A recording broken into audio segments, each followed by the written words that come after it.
தமிழ்நாட்டின் அதிகாரம் குறைக்கின்ற பாஜக சதியை முறியடிப்போம்.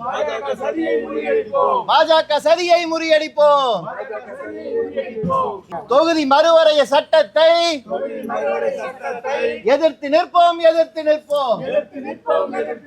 பாஜக அரசு கொண்டு வருகின்ற இந்த தொகுதி மறுசீரமைப்பு டீலிமிட்டேஷன் அந்த திட்டத்தின் கீழே இன்றைக்கு தமிழ்நாடு உள்பட அனைத்து தென் மாநிலங்கள், வேறு பல மாநிலங்கள் இன்றைக்கு கடுமையாக பாதிக்கப்படுகின்றன. பிரதமர் மோடி ஒரு பொய்யான போலி தோற்றத்தை உருவாக்க முயற்சிக்கின்றார். தொகுதி எண்ணிக்கை குறையாது என்று.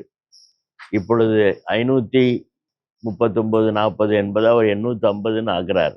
இப்போ ஏறத்தாழ 8% தொகுதிகள், 39-40 தொகுதிகள் பாண்டிச்சேரி சேர்த்து இந்த தமிழ் பகுதிக்கு இருக்கிறது.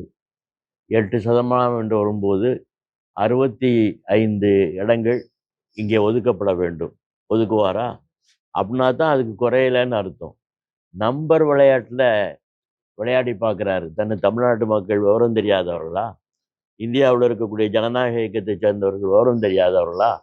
கட்டாயமாக தமிழ்நாடு உள்பட பிஜேபியை எதிர்க்கின்ற பாரம்பரியத்தை கொண்டிருக்கக்கூடிய மாநிலங்களுடைய தொகுதிகள் நிச்சயமாக குறையும். தன்னுடைய அதிகாரத்தை தக்க வைப்பதற்காக பாஜக எடுக்கிற முயற்சி இது நமக்கு ஆச்சரியம் இல்லை. ஏனென்றால் அவர்கள் ஜனநாயக சக்திகள் அல்ல, ஒரு பாசிச தன்மை கொண்டிருக்கக்கூடிய சக்திகள். தங்களுடைய அதிகாரத்தை நிலைநாட்டுவதற்காக இத்தகைய காரியங்களை செய்கிறார்கள். இவர்கள் மட்டுமல்ல, உலகம் முழுவதும் பாசிச சக்திகளுடைய செயல்பாடுகள் குறித்து நிறைய அனுபவங்கள் இருக்கிறது. ஹிட்லர், முசோலினி அவர்கள்தான் உலகத்திலேயே பாசிசத்துக்கான அடித்தோற்றத்தை, ஆழமான கருத்தை உருவாக்கியவர்கள்.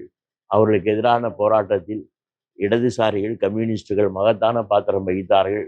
அந்த இடதுசாரிகள் இந்தியாவிலே நிச்சயமாக இந்த பாசிச சக்திகளுடைய ஜனநாயகத்துக்கு புறம்பான சக்திகளை முறியடிப்பதில் முன்வரிசையில் இருப்பார்கள். அனைத்து மதசார்பற்ற ஜனநாயக சக்திகளையும் இணைத்து அதற்கான போராட்டத்தை இன்றைக்கு மார்க்சிஸ்ட் கம்யூனிஸ்ட் கட்சி உள்பட இடதுசாரி இயக்கங்கள் உறுதிபட முன்னெடுத்து கொண்டிருக்கின்றன. நிச்சயமாக இந்த பாசிச சக்திகள் வீழ்த்தப்படும் வரை இந்த ஜனநாயகத்துக்கான போராட்டம் தொடரும். தமிழக மக்கள் உள்பட ஜனநாயக இயக்கங்கள் இந்த தொகுதி சீரமைப்பு என்பதை ஏற்றுக்கொள்ள மாட்டார்கள் என்பதை உறுதிபட தெரிவித்துக் கொள்கிறேன்.